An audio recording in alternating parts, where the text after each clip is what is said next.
Bueno, yo creo que ya guiándonos como por la hora también y pues por respeto a quienes se conectaron a tiempo, vamos a ir empezando. Voy a quitar este temporizador de aquí, solo para que no nos incomode. Y creo que se está viendo mi pantalla. Si tienen imagen y audio, por favor, alguien que mande un OK simplemente en el chat. Hay que me digan cómo se oye, se ve, OK. Solo para confirmar esto y poder avanzar. Si están viendo el chat, aquí el chat. Okay. Gracias, Carlos. Gracias, Valeria, Abraham, Solmar, todos. Perfecto. Listo. Muchísimas gracias. Y bueno, buenas tardes o buenos días, dependiendo de dónde estén. Yo los saludo desde acá, desde Brasil, que es mi base, de San Paulo. Aquí son 3:30 de la tarde, 3:35. Muchísimas gracias por la participación, por el tiempo de ustedes para estar aquí en este webinar, que espero que sea de mucha utilidad, de mucho interés para ustedes. Eh, la idea es que hemos venido haciendo esta serie de webinars para poder comunicar de alguna manera el tema de varias de las líneas de información que tenemos de distribuir, la información, perdón, al respecto de estas aplicaciones, de estos usos, de todas las ventajas que nosotros hemos identificado y desarrollado con nuestros clientes de la impresión 3D, para que pues ustedes no solo estén informados, sino que tengan la oportunidad también de utilizarlas dentro de sus industrias, dentro de sus negocios, dentro de sus empresas. ¿Listo? Entonces, bueno, el nombre, estrategias de manufactura apoyadas en la impresión 3D, creo que es como un poco general. La verdad es que vamos a entrar en detalle de varias cosas o varios procesos que son como procesos considerados convencionales de manufactura, y vamos a ver entonces en cada uno de ellos, incluso utilizando algunos ejemplos de casos de éxito, cómo la impresión 3D los ha beneficiado. Bueno, mi nombre es Andrés Cárdenas, eso olvidé decirlo al inicio, para quien está aquí pues por primera vez, y trabajo como ingeniero de aplicaciones de Stratasys. Entonces, bueno, voy a entrar ya en materia con esta presentación. La idea es que cualquier pregunta que tengan, por favor, la pueden ir dejando en el chat si les parece, o ahí. Sí, en el chat yo creo que es más fácil. Vamos a ir pasando por los slides y al final pues respondemos estas preguntas. ¿Listo? Bueno, siempre me gusta iniciar solo dejándoles este comentario al respecto de Stratasys, solo para quien nos acompaña por primera vez sepa de qué se trata, de qué empresa se trata. Si no nos conoce, Stratasys es una empresa totalmente dedicada desde hace más de 30 años a la producción de soluciones de impresión 3D o manufactura aditiva, como es conocida también en el mercado. Entonces, no es una empresa que esté empezando ahorita, no es, digamos, una empresa que estaba haciendo otro tipo de producto y de repente entró a la impresión 3D. No, Stratasys es pionera y desde el comienzo empezó a desarrollar soluciones y a proveer este tipo de soluciones relacionadas con esta tecnología al mercado. Entonces, esto pues nos confiere, digamos, como muy buena experiencia y además, de cierta manera, un poco de autoridad para poder contarles a ustedes esto. La autoridad suena como un poco impositivo, no lo tomen por un lado negativo. Sí, lo digo es porque realmente ustedes saben que la experiencia es un recurso invaluable, ¿no? Es algo invaluable. Entonces hemos tenido, pues obviamente, en todos estos más de 30 años hemos tenido grandes logros, hemos tenido también algunos tropiezos, y ustedes saben que la experiencia viene de allí, ¿cierto? Entonces, más que digamos, como presumir del tiempo, es para que ustedes sepan que igual, si trabajan con Stratasys, cuentan con una gran experiencia y con digamos, un respaldo, digamos, con una muy buena trayectoria, ¿ok? Stratasys fue creada con la tecnología FDM, que ustedes ven en la imagen de arriba, no, disculpen, depósito de plásticos fundidos, principalmente plásticos termoplásticos que se derriten y se van depositando por capas. Y en el año 2012 hizo una fusión con una empresa israelita llamada Object Geometries. Ahí se añadió al portafolio la tecnología PolyJet, que es la que ustedes ven representada en la imagen de abajo. Por eso tenemos dos matrices y por eso, pues, digamos que tenemos dos tecnologías principales, aunque hemos venido adicionando más al mercado. ¿Listo?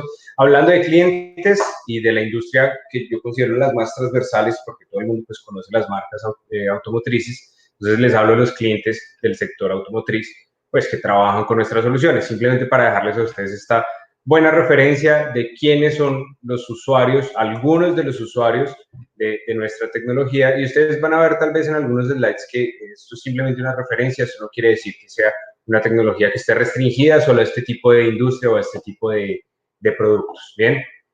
Bueno, hay necesidad entonces, antes de entrar en la parte de la manufactura aditiva, de hablar de lo que es la manufactura convencional. ¿Sí? Los procesos convencionales de manufactura, digamos que la gran mayoría de ellos tienen como base lo que se conoce como mecanizado o CNC, ¿verdad? Entonces, ¿cuál es la idea aquí? Ustedes dirán, bueno, conocemos diferentes procesos de manufactura, sí, piezas que se moldean, inyección, termoformado, fundición en moldes de arena, bueno, en fin, muchos de estos procesos tienen como base o como punto de partida algún modelo mecanizado. ¿Listo? Entonces, por ejemplo, los moldes son normalmente mecanizados. Los modelos iniciales para hacer los moldes de arena, por ejemplo, también son mecanizados. Entonces, ustedes pueden ver que la idea aquí, cuando entramos en la materia de la impresión 3D, no es tanto como, digamos, comparar con otras marcas o otras tecnologías de impresión 3D. Cada una va a tener sus ventajas, sus desventajas, sus alcances, sus límites.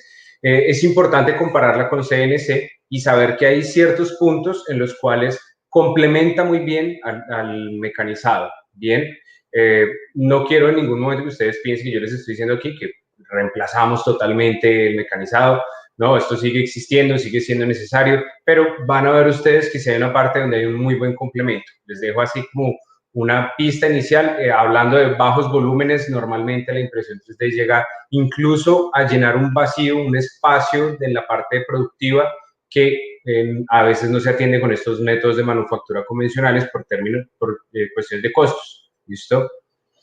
Bueno, entonces, todos estos procesos que le estaba mencionando yo, algunos de ellos son estos: inyección de plásticos, o vulcanización de caucho, o inyección de algunos que se hacen pues, realmente inyectados, algunos materiales flexibles, termoformado, soplado para hacer envases, moldes para hacer núcleos solubles, para hacer ductos con materiales compuestos como fibra de carbono, y bueno, las herramientas conocidas como layup tools para colocar los materiales compuestos también y conformarlos son dos cosas diferentes.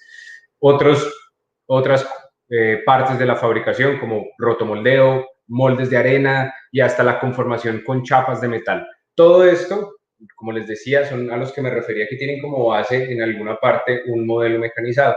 Y ustedes van a ver que también hay muy buen espacio aquí para manufactura aditiva, para que lo podamos sacar esta idea de que la impresión 3D es simplemente para hacer prototipos, porque yo creo que esa idea la hemos venido, digamos, queriendo cambiar desde hace mucho tiempo, pues obviamente porque ha evolucionado mucho la tecnología, han evolucionado los materiales, y ha sido a veces un poco complejo sacar esta idea de la mente del mercado en general, de que simplemente es para prototipos. Entonces, esa es mi misión hoy aquí, espero pues poderla cumplir, contarles cómo todos estos procesos reciben a la impresión 3D o manufactura aditiva, que les dejé esta imagen aquí simplemente para que recordemos que es manufactura aditiva porque se adiciona material, se van depositando capitas de material, y pues para esto obviamente hay diferentes técnicas, como les decía, aquí yo les voy a hablar desde el punto de vista nuestro, Stratasys, que es básicamente PolyJet, FDM y SLA, recientemente adicionado a nuestro portafolio hace más o menos un año,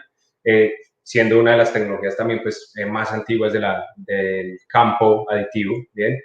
Y bueno, hay otras, o sea, SLS, DMLS, ustedes seguramente conocerán algunas otras más que yo, DLP, bueno, en fin. Entonces, aquí la idea es esto, o sea, la esencia va a ser la misma, lo que va a cambiar simplemente es la manera como yo estoy creando el material, como lo estoy adicionando, como lo estoy depositando. ¿Sí? Y pues obviamente aquí va a estar el tema de materiales, va a estar el tema de características del resultado. Bueno, eso ya es algo como más profundo. Bien, pero pues para que ustedes sepan que igual se pueden, dependiendo del alcance de cada tecnología, se pueden aprovechar en diferentes procesos. Como les decía, la evolución de los materiales es, digamos, no tanto, principalmente hablando de FDM, no es tanto el desarrollo de nuevos materiales, o sea, no es que, digamos, nosotros hayamos inventado el ABS, porque es un termoplástico muy comercial desde hace muchos años. El trabajo realmente está en lograr adaptar estos materiales al proceso de FDM. Esto son cosas que normalmente llevan tiempo, dinero en investigación y desarrollo, ¿cierto? Lograr estabilizar los materiales, lograr depositarlos de una manera uniforme y lograr llegar a un buen resultado. Esto es tal vez algo que muchas veces se cree, principalmente a veces por la oferta de máquinas de tipo hobby, que es como no, simplemente es poner un filamento allá y le ajustas los parámetros y ya lo imprimes. Y obviamente si vas a obtener algún volumen de pronto en esas condiciones, pero hacer todo el trabajo de lograr realmente tener repetibilidad, lograr estabilizar ese material, depositarlo en las mejores condiciones y que su resultado sea pues algo predecible y algo en lo cual se puede confiar para un entorno de manufactura, eso ya es otra cosa, ¿ok?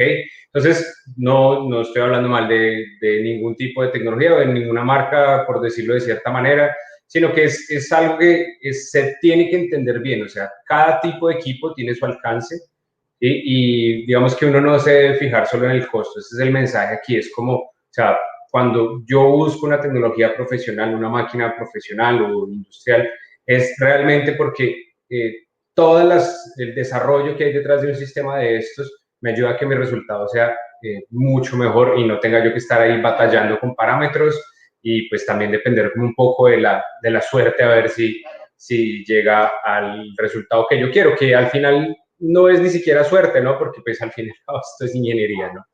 Bueno, entonces, ustedes ven los materiales aquí de FDM, tal vez quien trabajó con máquinas de Stratasys por allá por los 2000 hasta 2010 más o menos, sabe que el material estándar era el ABS, ¿cierto? Y ahí pues con la evolución de estos materiales fueron de las máquinas y de este trabajo de poner nuevos materiales, pues se fueron colocando más y más opciones en las máquinas, ¿verdad? Entonces, actualmente trabajamos incluso con materiales de alta performance, polieteramidas, nylon con fibra de carbono, un material reforzado internamente con fibra de carbono, fantástico para hacer algunas piezas de altísima resistencia, altísima durabilidad, pues comparado con otros termoplásticos. Y bueno, la parte de Polyjet, que tal vez los nombres no le son muy familiares a quien no trabaja con Polyjet, pues porque aquí hablamos de Vero, Agilus, bueno, en fin, unos nombres que son resinas especialmente diseñadas para Polyjet. Pero aquí también ha habido evolución y también ha habido más desarrollo. Bueno, entonces esto es, digamos, lo que ha consolidado estas tecnologías como dos de las más conocidas y también más profesionales del mercado. Bueno, empezamos de la parte de aplicaciones que les quería contar o de lo que se puede hacer de estas estrategias de manufactura, hablando de lo que se conoce como Sheet Metal Form Tooling, que no es otra cosa que estas herramientas para hacer un conformado de las chapas o sí, chapas, por no decirlo de otra manera, de metal. Estas hojas de metal que realmente son conformadas por presión con unos moldes, ¿cierto? Para quien conoce este proceso. Entonces, ¿cuál es la idea aquí? Que yo pueda utilizar en determinados contextos piezas o moldes impresos con termoplásticos de la tecnología FDM. Aquí les estoy hablando principalmente de FDM porque es la tecnología que me provee materiales con una durabilidad y una resistencia considerables. Entonces, dependiendo de varios aspectos, como por ejemplo el calibre del material que yo voy a conformar, el material como tal que yo voy a conformar, si no es lo mismo, pues los diferentes tipos de acero que haya, ¿bien? O alguna aleación, bueno, lo que sea, si los quiero poner aquí, los quiero conformar. Y bueno, también la cantidad de piezas que yo vaya a querer obtener aquí, pero miren ustedes que desde un material estándar como el ABS se podría utilizar si no son muy exigentes las condiciones para poder hacer una conformación. Vamos evolucionando de material, o sea, vamos aumentando el nivel de material y vamos aumentando el alcance de la solución. Bien, entonces, Ultem, digamos que tal vez sería uno de los que mejor se comportaría. El material nylon 12 con fibra de carbono también acaba entregando un resultado bastante bueno. Y ahí nosotros vamos viendo que esto se puede utilizar de esta manera. Podemos ver que la sugerencia inicial es utilizarlo para prototipos o para una producción de bajo volumen. Yo creo que es tal vez bastante imaginable para quien no ha trabajado con esto, pero pues pensar como no, o sea, obviamente no voy a tener exactamente la misma resistencia de un molde de metal y eso tiene mucho sentido porque estamos trabajando con termoplásticos. Pero también nosotros hemos visto que en algunos casos que hemos trabajado con clientes, a veces estas herramientas están sobredimensionadas, a veces se puede atender muy bien con herramientas de termoplástico y acaba volviéndose una herramienta final. Les voy a dar más ejemplos. Miren ustedes aquí lo que se puede hacer. Ups, perdón. Entonces lo que se llama como los intensificadores, que es esta parte como que hace, que complementa el molde, bueno, el bloque de conformación como tal, algunas guías de perforación, o sea, esto es una de las versatilidades que me ofrece siempre Impresión 3D. Cuando ya la he utilizado para conformar una chapa o algo así, lo que puedo hacer enseguida es crear un modelo como de guía para poder hacer perforaciones en superficies curvas o que tienen pues cierta dificultad para posicionar alguna herramienta de corte o de perforación. Bueno, entonces funciona para todo eso.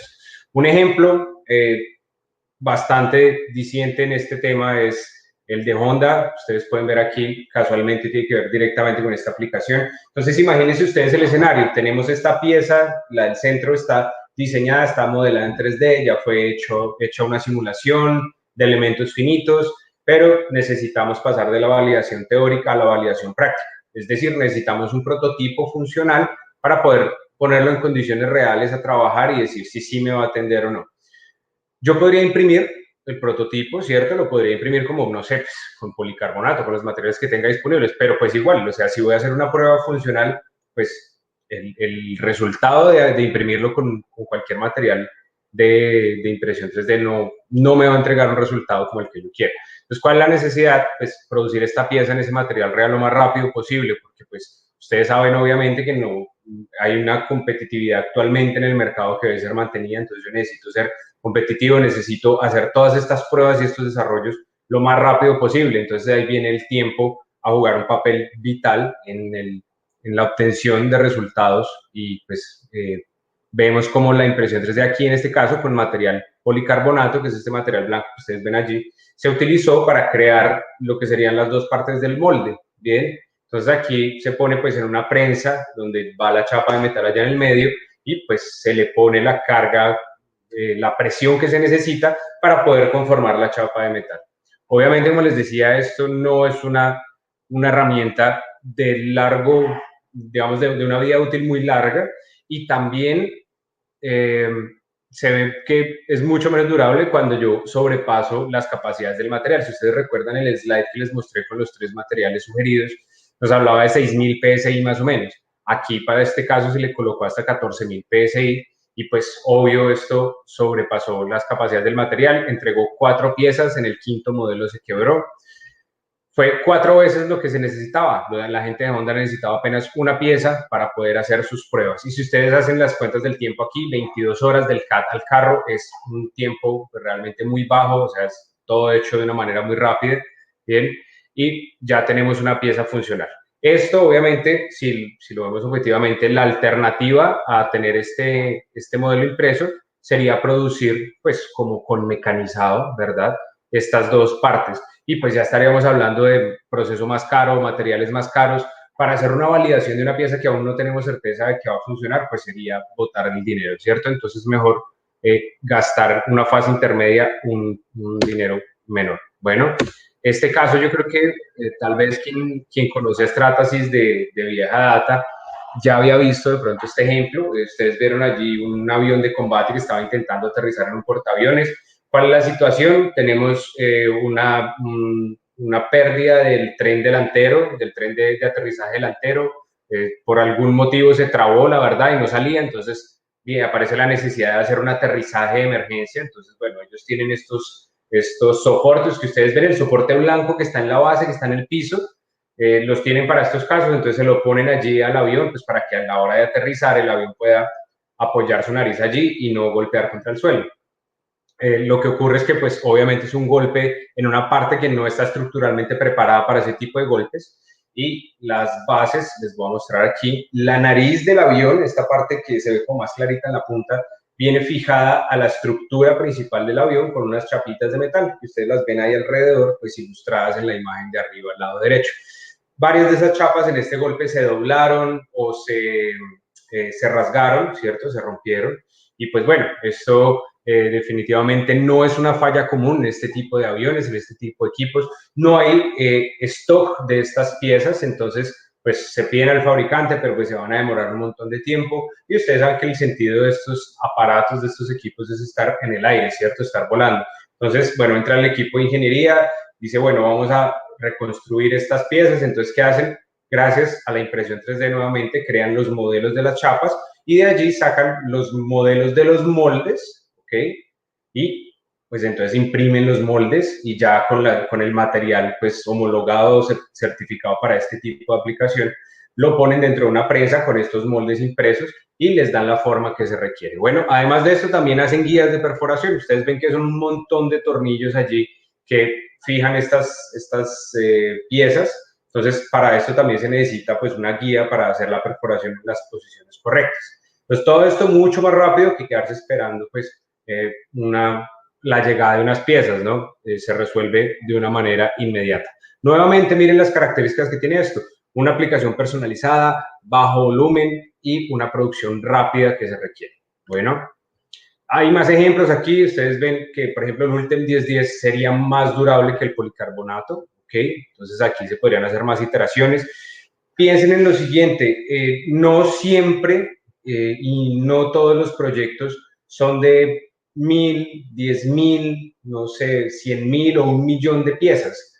Hay una muy buena parte del mercado de bajo volumen y de las piezas personalizadas que ha aumentado la demanda y que no han sido muy bien atendidas por la manufactura convencional. ¿Por qué? Pues porque la manufactura convencional se justifica en grandes cantidades, porque las herramientas de conformación normalmente son caras. Si hablamos de inyección también pasa lo mismo, son herramientas caras. Entonces, aquí sí yo puedo tener herramientas de menor durabilidad, pero también que van a ser más económicas, más ágiles de hacer y que no aumentan el precio. Si le aumento, por ejemplo, la complejidad de la herramienta, pues esto me va a permitir atender este bajo volumen.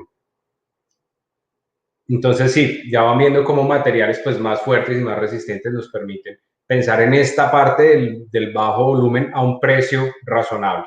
¿Okay? Muchos proyectos de bajo volumen se acaban descartando pues por esto, porque no hay acceso a una manera barata de hacerlos. Vemos este otro caso aquí, lo que se llama, bueno, esto la verdad no sé bien cómo se llamaría en español, o sea, yo lo he buscado, no he encontrado un nombre como muy adecuado para esto que sea como bien bien comprensible, que haya tenido mucho sentido. En inglés lo llaman manual hammer, viene la parte de roller hemming, que es básicamente pues como un rodillo que va pasando por el borde de unas chapas de metal. Digamos que yo tengo unas chapas de metal así una encima de otra y las dobla en los bordes para poder ensamblarlo. Yo sinceramente no sé si grafado, por ejemplo, sea un nombre correcto para esto, ya que en portugués se llama grafagem, ¿sí? Pero pues creo que si se entiende así, no sé si hay alguien de la industria automotriz aquí que nos pueda confirmar, si yo digo grafado y se entiende, creo que sería como ese el nombre del proceso al que me refiero. Pero ¿cuál es el objetivo aquí? Poder ensamblar las chapas de metal una contra la otra, ¿sí? Esto se utiliza mucho en las carrocerías de los vehículos. Entonces, bueno, aquí ustedes pueden ver que en algunos casos hay unas piezas ya, unas estructuras grandes montadas y para hacer algunos tipos de ensamble se necesitan unas de estas herramientas manuales, ¿sí? Para poder posicionarlas allí donde se están uniendo varias piezas que ya están montadas previamente y hacer ese doblaje, ¿sí? Ese doblez para poderlas encajar y tenerlas, pues, digamos, unidas. ¿Ok?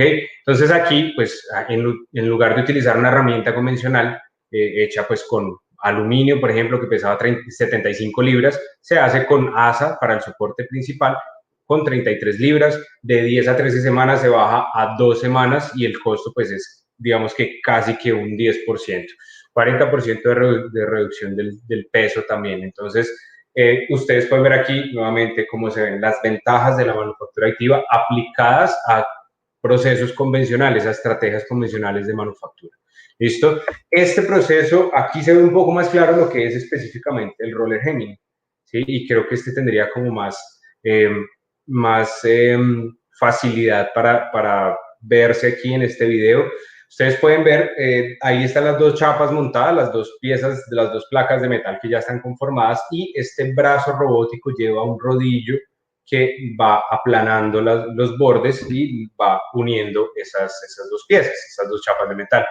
Nosotros lo que hicimos en este caso fue reemplazar una pieza que se hacía normalmente con fundición de hierro y después mecanizado, la pasamos a hacer con Ultem 1010 en impresión 3D. Y este es uno de los casos en los cuales yo les decía que no estamos hablando de prototipos, se pensó que inicialmente podía ser así, pero la resistencia de la herramienta fue tal que se acabó volviendo la herramienta definitiva. Para efectos de referencia, es una pieza que hasta el momento ha entregado más de 1500 modelos ensamblados sin tener ningún tipo de desgaste, ningún tipo pues, de daño en su estructura. Entonces, este es uno de los casos en los cuales se vio, gracias también a la impresión 3D, que el soporte o la base que se está utilizando para esto, como ese tipo de molde, estaba sobredimensionado y se estaban utilizando cargas más altas de lo que tal vez era necesario. Entonces, es una pieza totalmente funcional aquí. Bueno, pasando a la parte de fundición. Bueno, aquí Carlos Rangel nos dice que se llama roladora en México. Gracias, Carlos. El proceso del que les estaba hablando entonces es proceso de rolado, según me dicen aquí, solo para que pues tengamos claro. Muchas gracias. Bueno, vamos a la parte de fundición, fundición en moldes de arena. Bien, entonces hay una cosa que también tiene para resaltar uno aquí como una ventaja de utilizar impresión 3D, y es el hecho de que muchas veces las herramientas impresas entran a mejorar alguna parte del proceso, pero en sí la esencia del proceso se mantiene. Entonces las empresas que tienen como un factor diferencial o uno de los factores diferenciales la experiencia en determinado proceso, pueden seguir trabajando de la misma manera, pueden seguir trabajando con su know-how y no, digamos, no tendrían como que renunciar a lo que los mantiene confortables y bien posicionados en el mercado. Bien, entonces, este es el caso de Sandcasting. Lo que pasa en Sandcasting es que se utilizan moldes de arena para hacer fundición, como vemos aquí, y lo que se está cambiando con la impresión 3D es simplemente que los modelos que se hacen convencionalmente de madera, que son los que se utilizan para, digamos, dejar la huella en el molde de arena, ¿cierto? Que esa sería la cavidad que se llena de material fundido. Pues se hacen normalmente de madera, como les decía, y en este caso lo estamos reemplazando por modelos impresos. Entonces, pues ventajas hay muchas, como por ejemplo, poder hacer geometrías más complejas sin aumentar el costo. Muchos de estos modelos en madera llevan una parte artesanal, digamos manual en su proceso, entonces a veces la repetibilidad es un poco más complicada al hacerlo manualmente. Con impresión 3D pues se puede tener una mejor repetibilidad, una estabilidad en el tiempo, ¿cierto? Además de que se puede obtener un inventario digital, que eso es algo que de lo que digamos, se ocupa mucho espacio y algunos recursos en la parte de fundición. Nosotros hemos visitado clientes que tienen en su parte de fundición moldes guardados hace 5 años y a veces son moldes de un tamaño considerable, pero están allí guardados porque en determinado momento puede aparecer una demanda de nuevo de ese producto, y entonces tienen que tener el molde guardado allí, pues para no tener que volverlo a fabricar y que, pues porque, digamos, el proceso de ajuste y todo esto ha sido un trabajo bien considerable, ¿no? Entonces, ahorita, ¿qué se hace con la impresión 3D? Se utiliza el modelo durante el tiempo que se va a producir, ¿cierto? Pues en contacto con la arena, y después simplemente, si ya no se va a necesitar durante 2 años, no sé, 4 años, se puede reciclar, o sea, se recicla como un termoplástico convencional y el archivo digital es el que se mantiene. Si lo necesito en el futuro, voy a traer ese archivo a mi máquina y lo voy a reproducir nuevamente. Ustedes pueden ver un caso aquí de un cliente con el que trabajamos aquí en Brasil, en el cual hicimos todo el proceso, todo el paso a paso de llegar desde el inicio con un modelo impreso hasta salir con la pieza fundida. Entonces, en esta parte ustedes pueden ver cómo los modelos blancos impresos en FDM pues fueron colocados en las bases de madera que se utilizan para hacer las cajas que reciben la arena. Bien, se hizo obviamente un postproceso en algunas piezas para suavizar la superficie. Esto es algo muy relativo, ¿sí? Porque si vamos a ser bien estrictos, la fundición en arena no es que sea específicamente de un acabado superficial muy bueno, ¿sí? Entonces, algunas líneas de impresión allí, pues, no representan un gran inconveniente, pero en algunos casos, algunos productos pueden requerir que sí haya por lo menos un tratamiento en la superficie para no tener el stepping convencional de FDM. ¿Bien? Entonces, se hizo las pruebas con algunas, solo para saber cómo salía, ya se colocaron en las cajas, se colocó la arena, se compactó y bueno, hicimos la parte de fundición, nos acompañamos, ellos la hicieron, colocaron material fundido allá adentro, después se quebró la arena, se retiró y se tiene ya la pieza completamente fundida con una medición del acabado superficial bastante buena. Entonces, nuevamente, aquí esto es otra herramienta que ya se vuelve una herramienta de uso definitivo. O sea, aquí estamos no pensando en un prototipo, que sí igual podría ser ayudar a desarrollar nuevos modelos fundidos mucho más rápido, pero digamos que como una herramienta auxiliar para manufactura en una estrategia convencional de fundición funcionaría muy bien. Perfecto. Bueno, contándoles de otros tipos de aplicaciones de estrategias de manufactura en las cuales tenemos impresión 3D, o la parte de materiales compuestos, que la dividimos en dos, lo que sería la parte de layup, que es simplemente como tener un molde encima del cual se colocan las fibras y se coloca allí la resina, se cura con temperatura y con presión para el vacío, pues para poder obtener piezas finalizadas, ¿cierto? Y lo que llamamos núcleos solubles, que es una parte de hacer tal vez un ducto, la geometría de un ducto, recubrirlo con material compuesto, como fibra de carbono, y después disolver. ¿Listo? O sea, retirar ese interior para que el ducto quede con la geometría que es. Ya les voy a mostrar con imágenes para que nos quede más claro. Hablando de un contexto general del mercado, ¿sí? de hacer estas piezas, piensen ustedes en piezas grandes en fibra de carbono, ¿sí? O sea, como de pronto fuselajes o, no sé, alerones o algún tipo de estas piezas que se necesita que tengan una muy buena resistencia, sobre todo en el sector aeroespacial se utiliza bastante, que tenga una buena resistencia pero que sea leve, que sea liviano. Entonces aquí para eso pues, es donde se trabajan estos moldes. El 75% de este mercado más o menos trabaja con herramientas de metal. Aquí nuevamente aparece el mecanizado. Es decir, yo tengo que hacer un molde de metal, pues ¿qué voy a hacer? Pues lo voy a mecanizar. O sea, sería como el camino más fácil hablando de estrategias convencionales de manufactura. Y el otro que se llama FRP Tooling, que es básicamente cuando yo tengo el modelo, no sé de dónde saldría el modelo, o sea, depende de la situación, me refiero, podría ser un modelo que ya esté, que ya exista y simplemente lo quiero replicar, o podría ser un modelo nuevo y en ese caso buscaría cómo hacerlo, entonces podría imprimirlo en 3D, o podría simplemente mecanizarlo tal vez, o tallarlo en madera, que se utiliza mucho. Bueno, entonces ya después de tener este modelo se utiliza como base, como digamos como macho para sacar los negativos en el molde. Bien, entonces se hace un molde con fibra de vidrio y después este molde ya es el que me va a servir para hacer las piezas en fibra de carbono. Ustedes se imaginarán, obviamente son estrategias que requieren bastante trabajo y también bastante inversión. Entonces la idea es que también aquí FDM nos provee algunas alternativas pues, para poder hacer esto de una manera más ágil y más ágil y más barata, perdón. ¿Cuál es la propuesta? Principalmente apoyándonos en los materiales de alta performance como el Ultem 1010, que es un material que, además de tener una muy buena resistencia mecánica, nos ofrece una buena resistencia a temperatura y también resistencia química. Estos tres puntos son claves en el trabajo con fibras, con materiales compuestos, porque pues vamos a necesitar colocar allí unas resinas, vamos a necesitar colocar una presión de vacío para poder sacar las burbujas, vamos a necesitar también curar las resinas dentro de un autoclave, posiblemente a unos 200 grados, más o menos. Entonces, aquí está este material para tener ese tipo de cosas.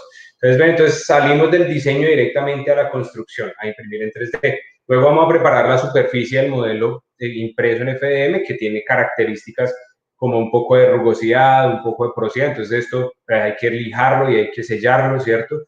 Ya después de que se tiene la superficie lista, entonces se libera la herramienta para poder hacer lo que es la disposición de encima de la disposición encima de las fibras, de los tejidos, pedazos de fibra de carbono junto con la resina, y después se va a la parte de curado, o sea, al horno, al autoclave, a donde se necesite colocar la temperatura para poder solidificar esto. Bien, ventajas también de trabajar con FDM Stratasys, hablando, digamos, de máquinas de gran formato, como la Fortus 900. Tenemos en gran tamaño, tenemos pues un muy buen nivel de resultado geométrico, ¿cierto? Una estabilidad, y también tenemos la posibilidad de trabajar en capas un poco más gruesas, capas de hasta medio milímetro, para poder hacer piezas grandes mucho más rápido. Entonces ustedes ven esta herramienta que tiene más o menos como 3 metros allí de tamaño, y en esencia pues es, digamos, una pieza que si yo la hiciera en capitas muy delgaditas se va a demorar mucho tiempo. Entonces yo quiero agilizar también con este kit de aceleración, de tener un tip más grueso, vamos a imprimir más o menos unas 3 veces más rápido de lo que se imprimiría normalmente. Sí, obviamente pensando en piezas tan grandes, pues no voy a estar preocupado con detalles así de pequeñitos que se van a perder un poco al engrosar la capa. Bueno, pues ustedes pueden ver ahí que son piezas de gran formato. ¿Listo? Aquí tenemos este ejemplo, es simplemente pues un fabricante de jets comerciales personalizados. Ustedes saben que esto ese mercado es así, ¿no? O sea, casi que todos los productos son personalizados, ¿no? O sea, pues hay algo general y todo, pero a veces como en el interior, cada cliente escoge lo que quiere, ¿no? Es un tipo de producto VIP. Entonces, para esto, pues obviamente hay que producir herramientas personalizadas y piezas personalizadas. ¿Listo? Aquí, nuevamente, manufactura aditiva es un gran aliado. ¿Listo? Vemos entonces aquí las piezas, aquí el material doradito que se ve en la segunda imagen ahí hacia abajo, es el molde hecho con Ultem 1010 y pues, lo negro encima es la fibra de carbono. Vemos aquí este otro cliente, Aurora Flight Sciences, que es un cliente, digamos, que trabaja mucho con fibras, con materiales compuestos en Estados Unidos. Y ellos estaban haciendo esta parte de abajo de este dron con una, básicamente fibra de vidrio, perdón. ¿Sí? Fibra de vidrio con epoxi. Y entonces, bueno, ellos utilizaron esta gran herramienta y pues ustedes ven que nos ayuda a generar estas piezas ya funcionales. Entonces aquí podríamos considerar que es casi como una pieza de uso final. Yo no la estoy poniendo directamente en el dispositivo, pero sí es el paso inmediatamente anterior a obtener la pieza final. ¿Sí? Es una pieza, es un modelo ya funcional, estos moldes. ¿Okay? Bueno, más clientes que trabajan con esto, ustedes ven aquí Boeing en la parte, bueno, la pieza grande de fibra de carbono que ustedes ven en la parte de abajo, esa ya está construida, esos moldes de ese tamaño, así tan gigantes, ya se hacen con otro tipo de manufactura, no con manufactura aditiva. ¿Por qué? Pues en esos tamaños ya acaban siendo herramientas muy caras, ¿ok? Pero ustedes pueden ver que, o sea, sin ser una herramienta pequeña, pero sin demandar tanto material, esta especie de viga curva que estas dos personas están levantando en esa foto, es un molde para hacer un canal con forma de C encima de esa otra estructura. Entonces, si ustedes piensan en esta herramienta hecha por algún otro tipo de fabricación convencional, pues va a ser mucho más complicado. Yo no voy a decir que es imposible porque obviamente es posible hacerlo, lo podemos mecanizar, pero pues van a ser varias partes, va a llevar más tiempo, va a ser más pesado por los materiales macizos. En este caso vemos como gracias a, no sé, una pieza seguramente con relleno estructural de FDM, tiene pues un mucho mejor resultado y una herramienta que se puede trabajar manualmente entre dos personas, no necesitamos pues una grúa para levantar. Bien, en la parte de McLaren, que es un partner, pues digamos como de los más fuertes en el sector pues, de la Fórmula 1, creo que es con ellos hay un acuerdo de 4 años, creo, por ahora, pero pues, o sea, esto es totalmente viable que se va a prolongar. Ellos trabajan con las soluciones de impresión 3D nuestras para poder hacer pues diversos tipos de aplicaciones. En este caso, una de las más fuertes es hacer moldes para piezas de fibra de carbono. Entonces ustedes pueden ver el alerón de cola, que es una pieza que realmente cambia mucho, puede cambiar de una carrera para otra, o sea, una pista para otra, dependiendo de las condiciones de pista, de las condiciones del día en que se va a correr. Y todo esto, digamos que tiene sus ajustes, pero también hay momentos en que hay que diseñar, hay que cambiar esta geometría y pues se necesitan nuevamente moldes para poder hacer esto en fibra de carbono. El camino más rápido que ellos tienen en este momento es hacerlo impreso en 3D, nuevamente les digo, con FM y material Ultem 1010. Y esto es apenas una muestra pequeña de lo que ellos hacen porque utilizan muchísimo, creo que tienen más de unas 15 máquinas tal vez, trabajando constantemente pues en desarrollo y pues como para que nuevamente ustedes lo tengan presente. Ese es el top de la categoría del automovilismo, lo más competitivo, y confían y trabajan con estas soluciones profesionales de Stratasys. Este es otro ejemplo de Aurora, si acuerdan de Aurora que les mencioné antes. Ellos entraron en como participar de esta especie de concurso, digámoslo así, que se llama LSAT, de la Fuerza Aérea de los Estados Unidos, que LSAT en español querría decir eh, eh, como drones de bajo costo, básicamente, como para resumirlo en una frase, o sea, hacer drones de buena calidad y bajo costo, low cost attritable aircraft technology, sí, es la sigla en inglés, pero para que lo hagamos de una manera muy simple, un dron de bajo costo. Entonces necesitamos que sea bueno, ¿cierto? Porque va a tener un trabajo, pues, importante de seguridad, de mantener, digamos, la vigilancia, ¿cierto? pero también existe el riesgo de que se pierdan estos drones, ¿sí? O sea, ellos ya les había pasado que estaban como, de pronto, no sé, caían en alguna parte donde no los podían recuperar o algo así, y pues esto estaba generando un costo muy alto. Entonces necesitamos drones igual de buenos, pero más baratos. ¿Cómo empezamos a hacer esto? Bajando el costo de las herramientas. Entonces ahí, pues este concurso, digámoslo de cierta manera, ellos lo lanzaron, se llegaron 3 participantes, entre ellos Aurora, y ellos ofrecieron la solución impresa en 3D, como pueden ver, con un material Ultem y una base tal vez de ASA solo para sostener esto. Ellos fueron 15% más baratos y 65% más leves que el competidor más cercano. Y además, comparado con la herramienta inicial, que es la del lado derecho, que era de aluminio, fueron 70% más baratos, 80% más leves y 90% más rápidos. Entonces, ante estos valores, ante estas reducciones, no hay discusión. O sea, no hay como decir como no, la tecnología no funciona, no atiende, es más cara, es más demorada. No, o sea, esto es un gran ejemplo de que todo lo que realmente nosotros hablamos y ofrecemos de la tecnología es verídico.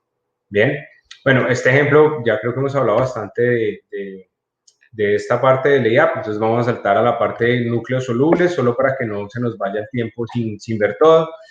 Esto es algo que se llama en inglés trap tooling, ¿ok? Que quiere decir como las herramientas, traduciéndolo de una manera muy literal, herramientas atrapadas. Esto es lo que les decía de núcleos solubles. ¿Cuál es la idea? Yo necesito hacer un tubo, necesito hacer un conducto, como eso que ustedes están viendo al lado izquierdo.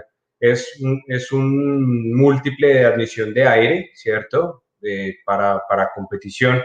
Y allí necesitamos que haya tubos, pero que todo esté cerrado y que sea con fibra de carbono para que sea más leve, más liviano. Entonces, ¿cuál es el tema? Si yo quiero dejar el espacio allá dentro hueco, obviamente voy a buscar algún material que yo pueda disolver.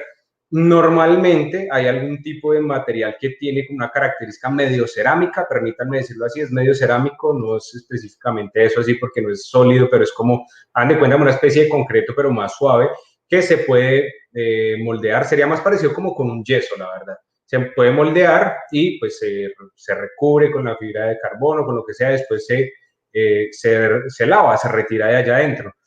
El problema es para darle la forma, es decir, siempre necesitaría yo un molde previo para poder darle la forma a esto. Entonces esto lo hace que sea totalmente inviable para piezas tan complejas como la que estamos viendo allí. ¿Cuál es nuestra solución? Nosotros podemos tener 2 caminos con Stratasys, utilizar el material convencional de soporte, el material ABS, que es un material soluble, ¿sí? Es una bondad que tiene la tecnología FM profesional en determinados materiales, y un material especial que desarrolló Stratasys hace algún tiempo, específicamente para esta aplicación, que se llama ST130. Este es un material pues, que tiene hasta un datasheet y todo, que nosotros podemos ver allí cuáles son sus características y cómo se puede trabajar. Entonces, la idea es que yo imprimo lo que va a ser mi núcleo soluble. Bien, entonces, imagínense esto, tengo la libertad de diseño y de impresión pues, de las máquinas de manufactura aditiva, después le hago un recubrimiento con lo que sea mi fibra de vidrio, fibra de carbono, y después lo coloco para que se disuelva eso que está allá adentro. Entonces ya no tengo más ese problema de cómo moldar una pieza pues tan compleja como ese ducto que ustedes están viendo en la parte de abajo, ¿sí? Miren la curvatura que tiene, o sea, imagínense ustedes cómo lo harían de alguna otra manera. Si yo lo hago con un molde de madera, por ejemplo, tendría después que cortar a la mitad el tubo de fibra de carbono, sacar la madera y después unir las 2 mitades y empezar a pegar pedacitos de fibra. Eso estructuralmente pues no quedaría muy bien, estéticamente menos, y pues no es funcional, no es rápido de hacer. Bien, entonces miren ustedes el proceso aquí, este es el proceso general, ¿listo? De lo que les estaba describiendo.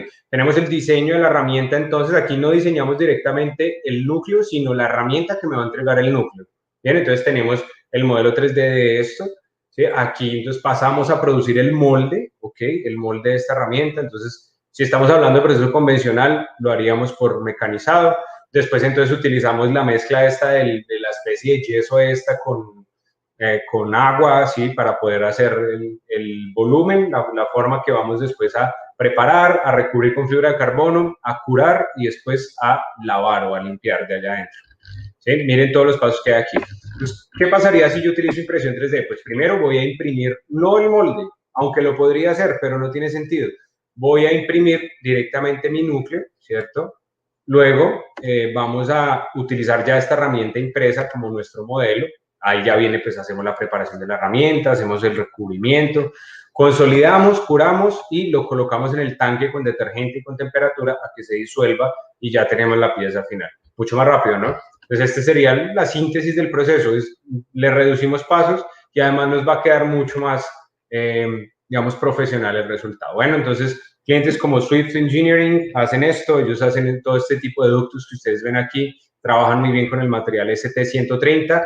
Vean solo la geometría tan compleja que ellos logran hacer con este tipo de solución, que si la pensamos de nuevo de otra manera es mucho más complicado. ¿Por qué no puedo utilizar cualquier material aquí? Porque igual yo necesito curar esto, necesito curar la resina de la fibra de carbono. Entonces ustedes dirían como, no, pues lo hago en icopor, sí, pero a la hora de curar va a ser esto y no me va a hacer bien.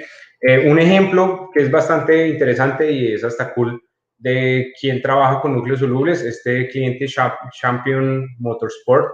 Ustedes ven que ellos hacen preparación de Porsches para hacer pues carreras, para hacer competencia profesional en la categoría de Porsche. Entonces, pues ellos lo que hacen es muchas de las piezas, incluyendo los ductos, los personalizan, tal vez porque hacen algunos cambios en la inyección, tal vez ponen turbos más grandes, necesitan mayor caudal de aire, lo que sea. Entonces, así sea simplemente por reducir el peso de las piezas. Entonces, bueno, todos estos ductos nuevamente se moldean de esta manera, se hacen los núcleos en material soluble y se recubren y se disuelven después. Bien, bueno, vamos a hablar de la parte de moldes de silicona y este nombre digamos que llama bastante la atención y yo lo dividí en estas dos partes, lo dividí así para que, digamos, como que no nos confundamos. Hay dos opciones o dos tipos de informaciones a las cuales yo accedo cuando pienso en moldes de silicona. Yo no sé si de pronto en el contexto de hablar todo en inglés, de pronto hay una manera más clara de diferenciarlos, pero por lo menos yo en el tiempo que he estado trabajando con esto, sí me he enfrentado a esa, digamos, como a esa confusión. Entonces, por eso pongo las dos opciones. La opción 1 es hacer un molde dentro del cual yo pueda colocar algún tipo de silicona para vulcanizarla y pues que sea una pieza de silicona mi resultado. La opción 2, que tendría relación con este molde, con este nombre, perdón, sería utilizar un modelo impreso para hacer un molde de silicona. Estos moldes de silicona ya se utilizan en un contexto diferente, creo que se llega incluso a llamar como vacuum casting, el tipo de técnica que se utiliza aquí, que simplemente colocar allá adentro un material como si fuera una especie de epoxi más o menos, ¿no? O sea, tiene un compuesto A, un compuesto B, se mezclan, se colocan allá adentro, se le pone un vacío para que pues se compacte bien y pues se retira ya el molde de silicona, ¿bien? Entonces yo puedo hacer las dos cosas aquí, obviamente, dependiendo pues de las limitaciones que yo tenga. Esto se puede atender con PolyJet y con FDM dependiendo de la situación. Entonces les voy a hablar primero de la opción 1, de crear moldes para poner silicona allá adentro. Hay diferentes tipos de silicona o de caucho silicona que se utilizan en esto. Los principales que funcionan para esto son los que ustedes ven aquí, los que ven aquí en azul, perdón, sí, o sea, los que serían como más o menos viables para colocar con estos moldes. El principal es este, LSR, que es Liquid Silicone Rubber, perdón, que es como este tipo como les decía, de caucho silicona, pues que se puede poner allá dentro de este molde y con casi que sin temperatura o con temperaturas muy bajas, ya hay una vulcanización y ya se solidifica. ¿Listo? Entonces es algo como reemplazar nuevamente los moldes convencionales que se harían con mecanizado, como se puede ver aquí, estos son moldes mecanizados en madera, en lugar de mecanizarlos, pues los imprimimos. ¿Listo? Entonces, ¿cuándo funciona esto? Pues dependiendo del material, como les decía, si digamos es un material que necesita temperaturas muy altas para vulcanizar, probablemente no va a ser PolyJet la solución. Que si digamos ustedes dicen como no, la superficie de FDM tampoco sería como la más viable para esto. Bien, pero si estamos dentro de estos parámetros, por ahí 60, 70 grados, dependiendo si tengo resinas Vero o ABS digital de la tecnología PolyJet, entonces lo puedo hacer porque estos materiales logro calentarlos un poco a esta temperatura y logro generar o de cierta manera inducir esta vulcanización. Bien, entonces aquí pues vemos como un ejemplo de estos respiradores que se hacen a través de la verdad son las partes de caucho silicona que se hacen para estos equipos, se utilizan moldes de PolyJet. Bien, ustedes pueden ver que aquí la principal ventaja es reducción de costos y reducción de tiempo. Ahora, como yo aquí no estoy trabajando con un molde de metal, sino estoy trabajando con un molde de resina, la conductividad térmica es totalmente diferente, por lo tanto los tiempos para vulcanizar van a ser mayores. Entonces, por eso aquí nos mantenemos mucho en el bajo volumen. Si yo tengo 50, 100 piezas que tengo el tiempo para hacerlas, entonces obviamente voy a poder utilizar esta estrategia. Si llegado el caso, es para mí una producción grande, necesito hacer 1000 piezas, 5000 piezas y hacerlas ágilmente, entonces ya aquí voy a desconsiderar esta opción y voy a trabajar con los moldes convencionales de metal. Bien, ustedes pueden ver aquí algunos detalles de la aplicación, pues aquí está el modelo 3D, normalmente se separa, esto es como pensar un poco aditivamente, digámoslo de cierta manera, cómo puedo separarlo de una manera más fácil sin quebrar el molde, y bueno, es básicamente hacer el proceso un poco diferente. Yo no estoy entrando así en detalle en cada una de las aplicaciones, simplemente quiero contarles que ustedes sepan que esto se puede hacer, bien, que es totalmente viable. La opción 2, entonces, hacer los moldes de silicona. ¿Listo? Esto sí se conoce. Ustedes ven que el material transparente del centro es una resina de Polyjet Vero Clear con la cual se imprimió esta pieza. Puede ser cualquier material Vero, diría yo.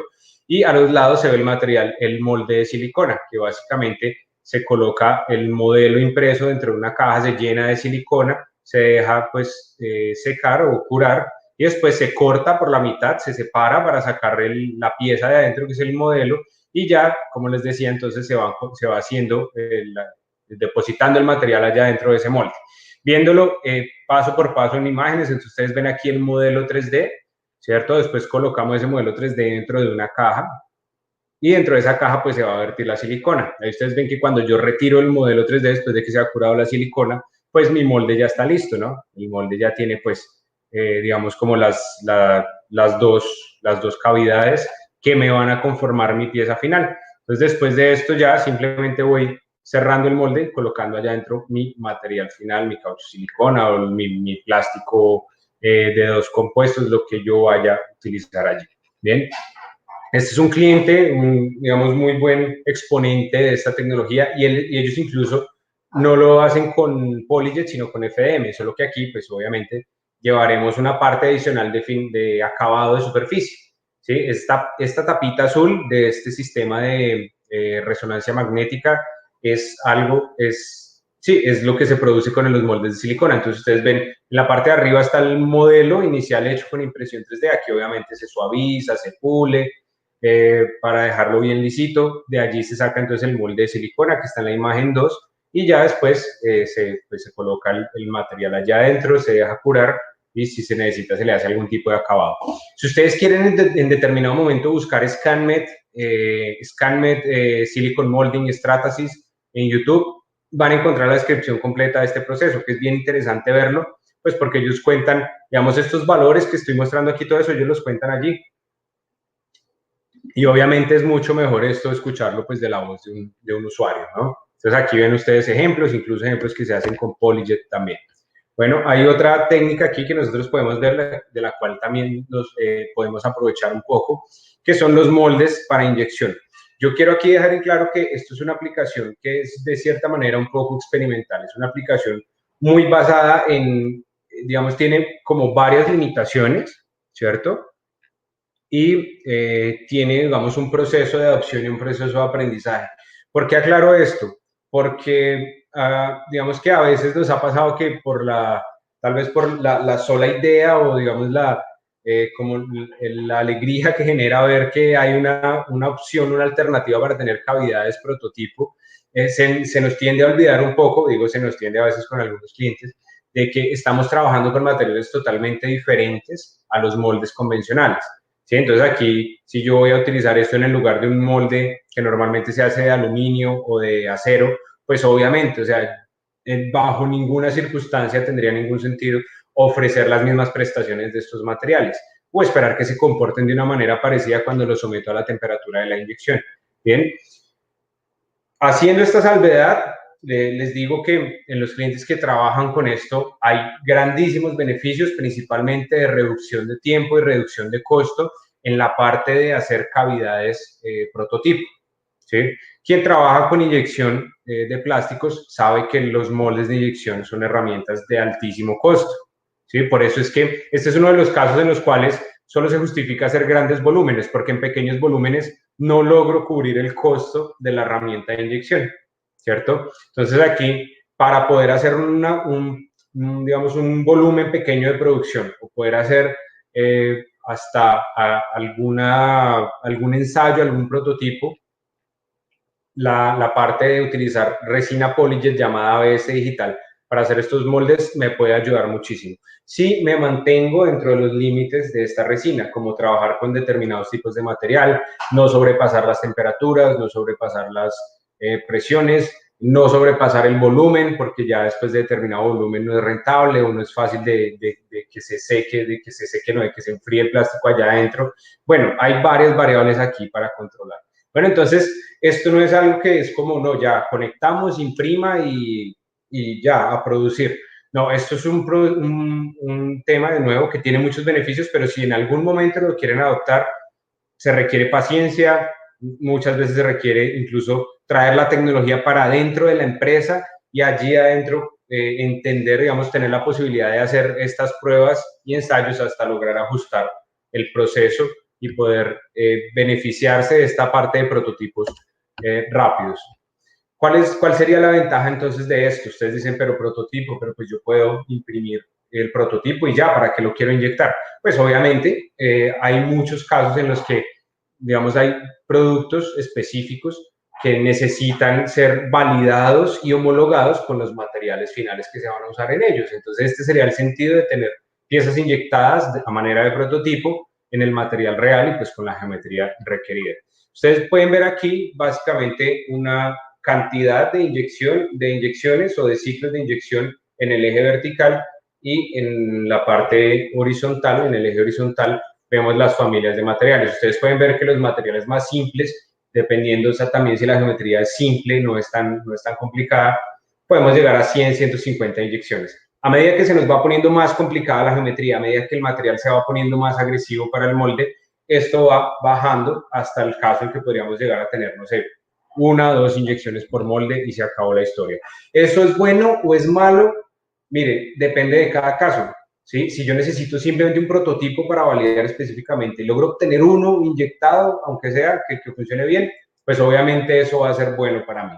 ¿Listo? Esto siempre ténganlo presente. Y también hemos visto un error de comunicación que a veces pasa con la gente que trabaja con moldes, ¿no? Que uno dice como, no, nosotros tenemos herramientas de inyección pero para bajos volúmenes. Lo que pasa es que para nosotros, dentro del contexto PolyJet, bajos volúmenes es una cosa. Para quien trabaja con inyección, bajos volúmenes puede ser otra cosa. O sea, hay gente que trabaja con inyecciones en series tan grandes que para ellos, no sé, 1000 piezas es bajo volumen. Y eso para PolyJet es alto, es muy alto. ¿Listo? Entonces, siempre tenerlo bien claro en el contexto.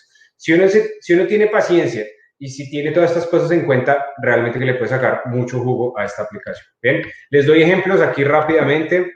Este cliente Berker tenía es un interruptor de luz, un interruptor, pero así como, digamos, electrónico, la verdad, como para algunas aplicaciones de domótica, de cierta manera hablando. Entonces son piezas que tienen diferentes materiales, policarbonato, asa, termoplástico elastómero, y necesitan pues validarlas. Es un producto, como les decía, que es para interacción con la red eléctrica, entonces hay que homologarlo con los materiales reales, con materiales que tengan descarga estática, por ejemplo, que es algo requerido en este tipo de productos. Entonces, aquí en este caso no me serviría de nada poder imprimir el prototipo en resina. O sea, sí me sirve cuando estoy validando el diseño del producto, pero no me sirve para validarlo y homologarlo funcionalmente.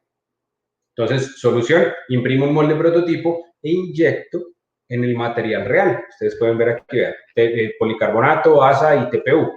¿Listo? Y todo en cavidades. Miren, les muestro las cavidades aquí, cómo se hicieron. Un set 15 sets de moldes. Esto es bien interesante, miren, se obtuvieron en 20 horas, o sea, 15 cavidades, 15 juegos de cavidades para poder inyectar pues lo que se requería. Entonces, simplemente se hace la limpieza del molde, se hace el ajuste, se monta en un portamolde, en un portacavidades, y aquí ya se hace la parte de inyección.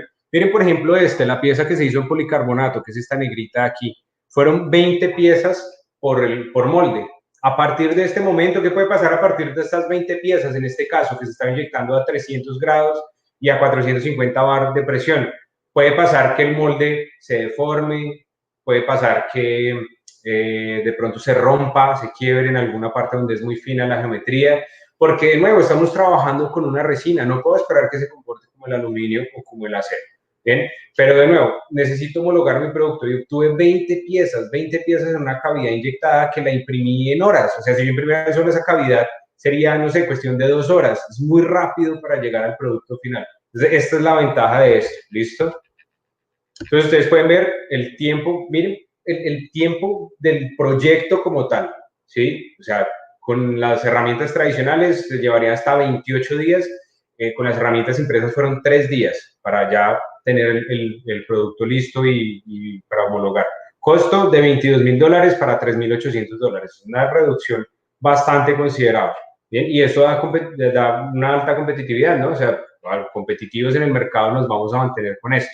Este otro caso también de Arad Group, miren que este es un caso bien específico también de homologación con material real.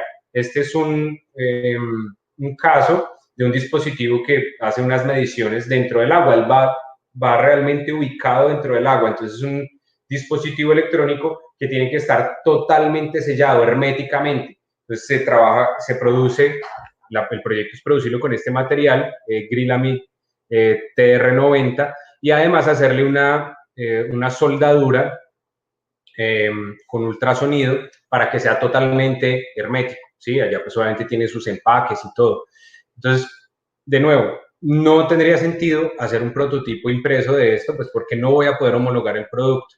¿Listo? Entonces, miren, hay ciertas consideraciones aquí. De nuevo, hay cambios también hasta en la manera en que yo pongo mi modelo 3D. Por ejemplo, esto es un ajuste que se hizo para este molde que tal vez no habría que hacer un molde de aluminio porque es más resistente para al sacar la pieza no se quebraría. Pero aquí sí, aquí hay que ponerle insertos impresos porque si no se me va a romper porque la resina es mucho más frágil. Pero bueno, gracias al 3D podemos hacer esos ajustes. Y bueno, aquí ustedes ven los parámetros de inyección y ustedes pueden ver que como resultado de haber hecho este proceso de inyección y haber obtenido pues, en los materiales que se necesitaban, se obtuvieron hasta 25 piezas, ¿cierto? Para poder hacer esta homologación, el resultado fue aprobado, ¿sí? Se aprobó por parte de la IEC, que ellos son los que hacen esta parte de pruebas, ¿cierto? O según estas normas, pues se hacen estas pruebas y pues obviamente el producto va para el mercado mucho más rápido y mucho más barato de la homologación que se haría convencionalmente. Nuevamente 42 días versus 2 días, convencional versus impresión 3D, costos de hasta $10.000 que podría haber costado de manera convencional, fuimos para $2.000. Pero yo creo que, pues, o sea, obviamente el costo es muy relevante, pero el tiempo creo que aquí es como abismal la diferencia, ¿no? Bueno, y ya casi para finalizar, creo que nos quedan dos aplicacioncitas aquí. En la parte de vacuum forming, o lo que se conoce pues como termoformado, básicamente es el nombre que se le da en español, es todo esto de hacer empaques, hacer estos empaques de, no sé, de elementos, de productos comerciales, no sé, de electrónicos, algunas cosas vienen montadas dentro de estos empaques, algunos cosméticos también, ¿sí? Me está diciendo que la conexión está un poquito inestable. Ya pasó la alarma de inestabilidad de la conexión. Creo que ya tenemos conexión nuevamente. Bueno, entonces sigo. Entonces, para termoformar esto, ¿cierto? Estas placas de plástico que se ponen en molde, ¿cuál es la idea? No vamos a cambiar el proceso de termoformado, pero sí la manera en la que se pueden hacer los moldes. Y para este caso, FDM funciona muy bien. Les digo sinceramente que PolyJet, si se trabaja en temperaturas bajitas, que es normalmente lo que pasa cuando trabajamos con plástico delgadito, principalmente de empaques y todo eso, y el producto no tiene paredes muy delgadas, con PolyJet también se podría hacer. Pero aquí se ha trabajado mucho con FDM y principalmente por una razón, que es una gran ventaja. FDM es una tecnología que me permite hacer diferentes tipos de relleno. Incluso, como lo que ustedes están viendo en pantalla, yo puedo hacer un relleno tipo estructural, como esto aquí, como este tipo de tejido de malla que no es totalmente cerrado, no es totalmente sólido, sino es totalmente impermeable. Esto me permite que el aire del vacío que se utiliza en el termoformado pase a través de esta porosidad y se pegue mucho mejor a la superficie de la pieza y pues hacer el termoformado mucho más práctico. Si yo no tengo esto, ¿cómo se hace convencionalmente? Se mecaniza el modelo, lo que sería el molde, y después hay que hacerle perforaciones, hay que hacerle huequitos para que el aire pueda pasar. Aquí entonces con FM podemos aprovechar esto. Este es un caso de bueno, Xerox, que hace, Xerox, no sé en español, le hacen hicieron el cambio para algunos empaques de algunas piezas específicas y pudieron incluso tener reducciones abismales en el costo de las herramientas, de $1,200 para $100 el molde para hacer este termoformado. Y miren la velocidad con la que lo hicieron, o sea, en lugar de hacerlo en 7 días, en medio día ya estaba lista la herramienta para empezar a hacer esta parte de termoformado. Entonces, las reducciones de costo y tiempo nuevamente son increíbles. Y esta funcionalidad pues es algo que se aprovecha muy bien. Entonces, hay veces que hay gente que dice como, no, pero es que FM tiene porosidad y eso no es bueno.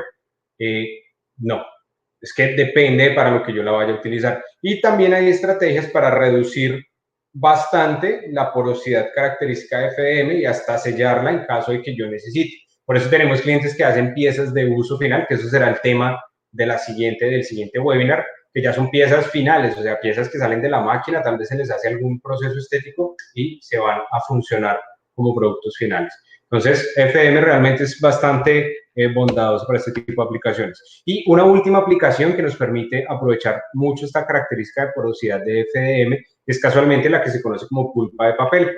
Es esta técnica que nos permite producir cosas como las cesticas estas donde se ponen los huevitos de gallina, ¿cierto? Para venderlos en el mercado, o bueno, muchos empaques de algunos tipos de piezas específicos llegan a venir en estas piezas, dentro de estas piezas de pulpa de papel, ¿listo? Entonces aquí nuevamente la porosidad es algo que juega a favor, se deja esta porosidad intencionalmente más amplia, no es que todas las piezas de FM salgan así, esto se hace intencionalmente, es algo que yo puedo ajustar en mi FM profesional para que a través de esta porosidad, cuando yo compacte la pulpa de papel, o sea, celulosa básicamente mojada, lo que se pone allí, entonces yo la pongo en el molde, ¿cierto? Y al compactarla, a través de esa porosidad escurre el agua, ¿cierto? Evacúa toda la humedad y queda solo el papel allí, es lo que me permite obtener una pieza sólida de este molde, ¿listo? Entonces, gracias nuevamente a la porosidad de FM, podemos llegar a este tipo de resultados. Bien. Bueno, este era como lo que yo les quería contar aquí, es lo que hace parte de este tema. Ustedes pueden ver que nuevamente solo haciéndoles un recorderis, hablamos de diferentes estrategias, de diferentes modos de fabricación, que así como se basan en determinado momento, en una fase inicial, en modelos mecanizados, pueden basarse también en modelos impresos en 3D y esto es una gran ventaja, ¿listo? Obviamente manteniendo las proporciones y queriendo dejar siempre bien en claro que hay muchas partes en las cuales el mecanizado seguiría siendo indispensable y hay otras partes en las cuales la impresión 3D realmente sería una situación hasta mucho más funcional y mucho más práctica. Bien, entonces ustedes ven aquí, esto creo que ilustra bastante bien el punto, que no estamos solo haciendo prototipos. ¿Sí? Esto ha evolucionado mucho y va a seguir creciendo. La impresión 3D en este momento está creciendo y evolucionando constantemente y pues bueno, es un gusto estar acompañando esto desde Stratasys. Les contamos esto para que se puedan beneficiar de todo esto, para que de alguna manera en los productos que ustedes trabajen lo puedan aprovechar y bueno, para mantenerlos al día, informados. Aquí están mis datos de contacto, ustedes pueden incluso con el celular escanear pues este codiguito QRI, me pueden, no sé, mandar el correo directamente o mandar un contacto en LinkedIn, cualquier cosa, si ustedes tienen alguna pregunta muy puntual. Ahora, si hay alguna pregunta en este momento, podríamos responderlo.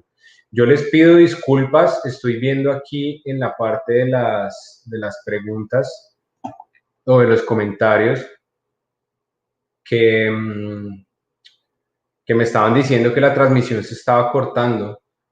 Como vieron en un momento, incluso yo hasta hice una pausa y todo, pero no sé sinceramente qué está pasando. O sea, yo estoy aquí digamos, con la mejor conexión que tenemos disponible en este momento y no habíamos tenido problemas.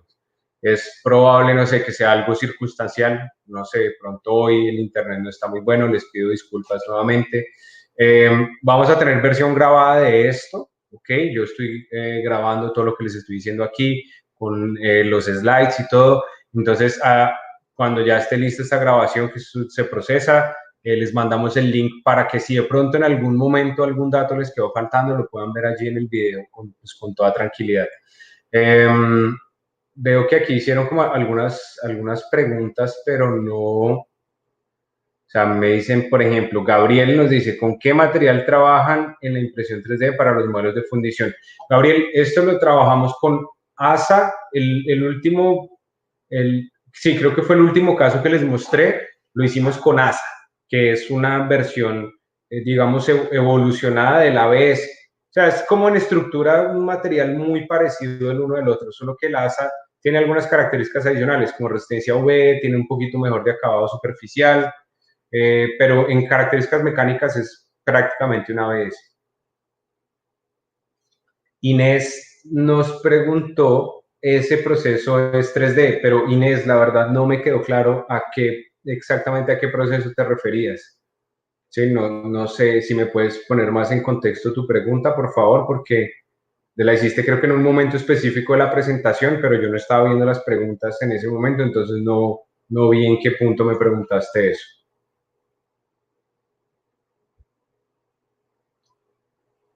Bueno, creo que esas eran las dos preguntas que había. Yo estoy mirando aquí a la vez que la pantalla, las preguntas está allí. Entonces, por eso como que miro para otro lado, pero bueno. Es eso, no, si hay más. Ah, bueno, Inés nos aclaró. Un proceso en donde había una mano mecánica en que estaba elaborando un producto. A ver, voy a intentar echarme hacia atrás. Una mano mecánica elaborando un producto. Ah, ya. La parte de roller hemming. Creo que voy a ponerlo y tú me dices, Inés, si es esto. Un momento.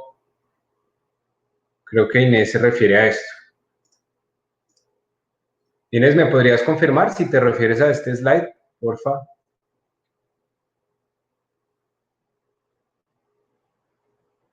¿El what? ¿Term? No te entiendo. Sí, es este. Sí, roller hemming. Sí, como te digo, o sea, lo que nosotros imprimimos en este caso, gracias por la pregunta, si no estaba claro ahí. Entonces, mira, el producto es esta lámina, esto que estoy marcando aquí en este momento. Esta lámina, como ves, es una lámina cuadrada que realmente son dos láminas, una encima de otra, que se doblan en los bordes para ensamblarse, ¿sí? Esta que estoy mostrando aquí con la flechita es la herramienta. ¿Qué es lo que hace esta herramienta? Esto es como un soporte, ¿sí? Que tiene, haz de cuenta como un molde, tiene como las curvaturas en los bordes y allí el rodillo que tú ves del lado derecho en el video, que es un rodillo que va pasando allí, él va doblando estas chapas, estas láminas de metal, las va doblando con respecto a la forma que tienen los bordes de ese molde. ¿Sí? Entonces, ese es el proceso. El proceso como tal es simplemente un doblez, o lo que dijo Carlos que se llamaba roladora, ¿sí? Que está rolando, digamos, el material allí. Ahora, lo que nosotros hicimos fue la herramienta que te mostré aquí arriba con una flechita, la reemplazamos por esta herramienta que es impresa en 3D. ¿Listo? Entonces, una herramienta de hierro fundido y mecanizado se reemplazó con impresión 3D. Como te digo, en este caso, las cargas mecánicas no eran tan altas, si no me equivoco era algo como por el lado de los 150 kilogramos fuerza, algo así, lo que hace en cada punto el robot. Entonces no es una carga mecánica tan alta, pero pues igual es considerable, ¿no? O sea, yo a esto no le puedo poner un PLA, por ejemplo, porque seguro se me va a deformar. ¿Listo? ¿En dónde interviene el 3D? Sí, como te decía, el 3D interviene en lugar de hacer la producción convencional de la herramienta, ¿sí? En lugar de fundirla y después mecanizarla, se hace impresa, ¿listo? Esto, pues obviamente, estaban las dos versiones, la fundida mecanizada y la versión impresa, pues porque se hizo la validación sobre un proceso ya existente. Sí, pero la idea es que cuando tú ya tienes validación y sabes que funciona, entonces a partir de ese momento dejas de utilizar herramientas fundidas y empiezas a utilizar herramientas impresas en 3D, que es la parte nuevamente que se ve aquí abajo, esta parte doradita. ¿Cuánto tiempo demora para fabricar una pieza aproximada en minutos? Horas. La verdad es que una herramienta de esas, eso es una buena pregunta. Yo no me voy a acordar exactamente en este momento cuánto fue esta herramienta, pero te puedo decir que fueron más o menos pudieron haber sido fácilmente unos 3 días de impresión, más o menos. ¿Sí? Que es otra ventaja también de la impresión 3D, porque es una máquina que tienes que te está imprimiendo esta pieza y se lleva todo este tiempo, desde que la tengas con alimentación eléctrica y la tengas alimentada con material, ella va a trabajar 3, 4, 5 días si es necesario, sin parar y sin necesitar pues que haya un operario ahí todo el tiempo. Es un trabajo autónomo que hacen estas máquinas. Entonces eso es otra ventaja también, ¿no? Que no necesites tener a alguien ahí supervisando constantemente. ¿Qué material o tecnología podrías recomendar para el sector médico como prótesis y para el diseño de jigs and fixtures? Mira, Mario, gracias por la pregunta. Yo creo que para fabricación de prótesis depende, o sea, yo creo que depende del uso que le vayas a dar a cada prótesis.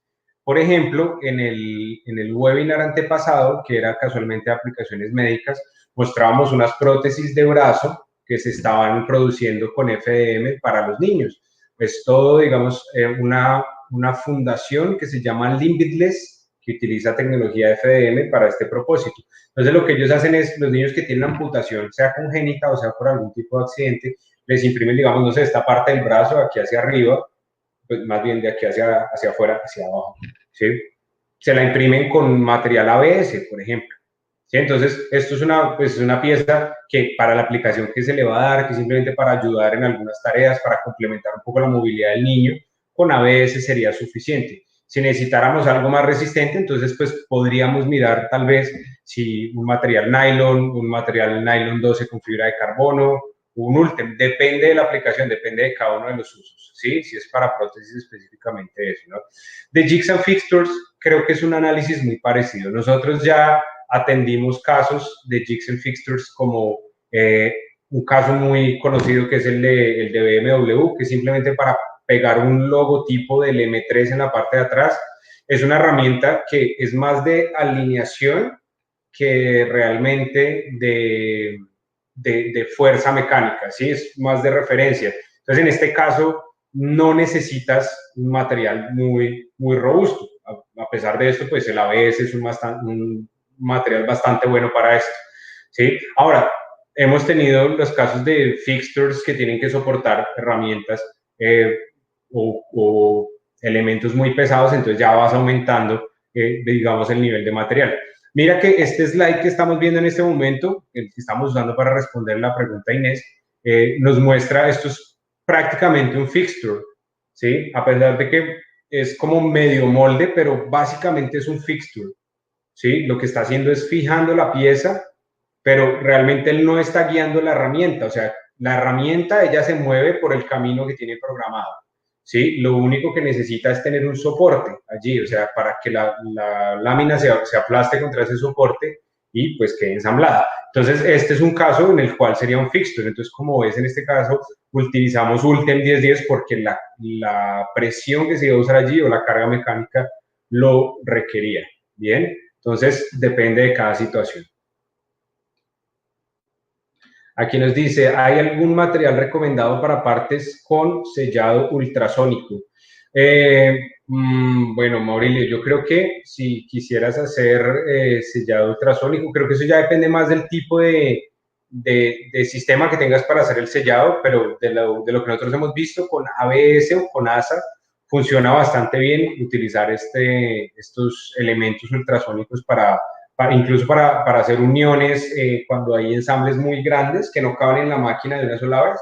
Entonces se separan, se cortan y después se unen, o sea, digamos, se cortan antes de imprimir, ¿no? Se imprimen separados y después se unen y se utiliza este tipo de soldadura ultrasónica para poderlos unir. Entonces, ASA, ABS y creo que hasta policarbonato funcionaría bastante bien. En caso tal sería necesario hacer las pruebas, ¿listo? Pero sé que ASA y ABS funcionan bien para esto.